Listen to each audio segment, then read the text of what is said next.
Perhaps it was the way the sunlight slanted through the kitchen blinds that Wednesday morning, making the coffee steam look like smoke from a slowly burning fuse.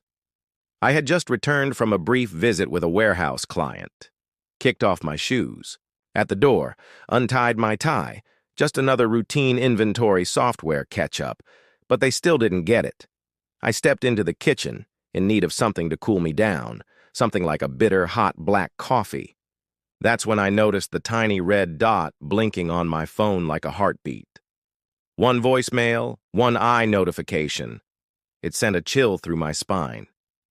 Hazel would always say, "I like my coffee sad." Almost didn't. She'd tap the phone absent-mindedly, while adding in just half a spoon of sugar. I barely had time to enter her name before the voice interrupted. Cold, sardonic, unapologetic. "You're no longer involved in the family business, Luca. Our lawyer will call." Then came Camille's voice. Smooth, polished, that perfect PR tone. "This is the last time the board has decided to reach out. We wish you the best going forward." That was it. No apology. No explanation. I stood there. Just stood there. Coffee mug trembling in my hands. Slowly, I lowered myself onto the edge. Of the marble counter, terrified my heartbeat might shake the whole house beneath me if I blinked too hard. My heart wasn't pounding. It was still, like the breath before a free fall.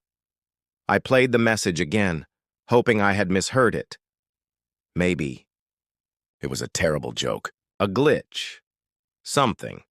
But it wasn't. Hazel's voice. Calm, rehearsed, cut like a clean shot. This wasn't a decision. It was an execution. They had sat somewhere, maybe with a notepad, and practiced their words, their tone, left a message. At 10:42 a.m., time stamped like a bullet casing. I was stunned that I didn't scream, didn't smash the mug, didn't call her back. Instead, the coffee cooled beside me, just like my chest. Matching Hazel's temperature, matching the temperature of my 8-year marriage. We had built a life. Or so I thought. Friday drives, Sunday walks in the fall, inside jokes about bad reality TV. Yes, her family owned Mirabelle and Company. But I had earned my place. I didn't marry into a seat at the board. I worked. Weekends. Holidays. And now, I stood in my own kitchen, fired like an unpaid intern who'd overstayed his welcome. Outside, a dog barked. A lawnmower buzzed in the since leaves rustled. But the world didn't stop for heartbreak. My phone buzzed again. Hazel. Not her voice this time. Just a text. Probably another sting. I picked it up, placed my fingers over her contact name. Hazel, my darling. The name I hadn't changed since our honeymoon. It was a lawn fertilizer ad. I hovered my thumb over the call icon. And then, I switched to messages. Typed one word, one. No questions, no begging, no rage, just silence. The message bubble turned blue. She'd seen it. Nothing came back. The voicemail echoed across the room like slow poison. I had forgotten my coffee, my dress shirt. Everything felt heavier, like every molecule in the room had turned on me. I sank onto the kitchen stool. Let the silence wrap around my shoulders like a wet coat. We built this house, this life. I remembered the night we signed our first deal. Hazel dancing barefoot on the patio, bottle of Prosecco in hand, calling me her silent genius. Her father came, to mind. Said I reminded him of himself, gave me 45% of the company. Not out of charity, but because I earned it. Now I was being let go. No handshake, no meeting. I reached for the cabinet, not for coffee, for scotch. Took a sip, felt the burn. Too early, but I didn't care. My phone buzzed again. I didn't look. Silence. Mine. Or theirs, was now the loudest thing in the room. Every day I'd met Hazel, I showed up.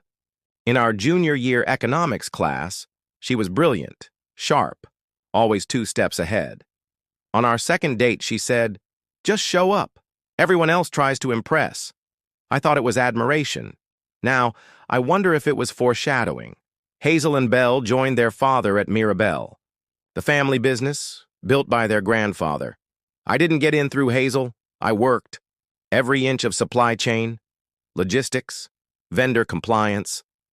For 6 months, I didn't get paid. Didn't care.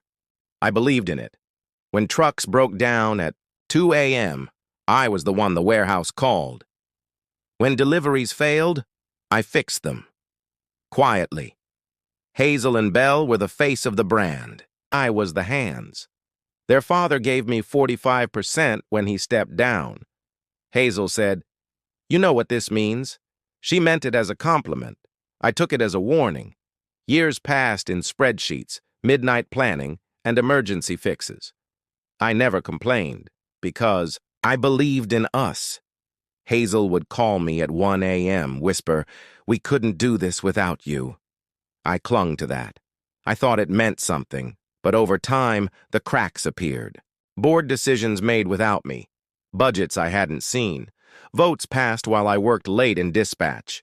I told myself it was oversight, that Hazel wasn't involved.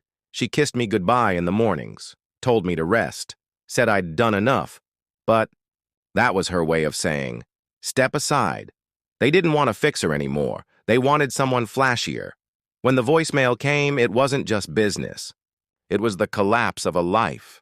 No phone call, no face-to-face, just a recorded hit, like canceling a dentist appointment. 2 days later, I stood in the executive lounge, still technically not removed from the system. The place smelled like stale coffee and polished oak. On the wall, a framed photo from 3 years back. Hazel in the center, Belle beside her. Me, barely visible, grinning from the edge. Hazel's father had said, "You don't have to be in the center to hold the frame together." I thought it was wisdom. Now I think it was a warning. At home, I stared at the ceiling fan. Replayed every moment I swallowed doubt. They never reassured me, never had to. I made it easy. I cleaned up their messes. Never asked for credit. Indispensable, but not essential. And when I was no longer useful, Hazel didn't even fight. That night, I opened my laptop. Not for revenge, yet. Just to remember who I was. I had held this company together, and now they pretended I never existed. I wasn't going to yell. I wasn't going to beg. I was going to find the spot they tried to erase me from and rewrite it in numbers they couldn't ignore, because I wasn't just a numbers guy. I built them.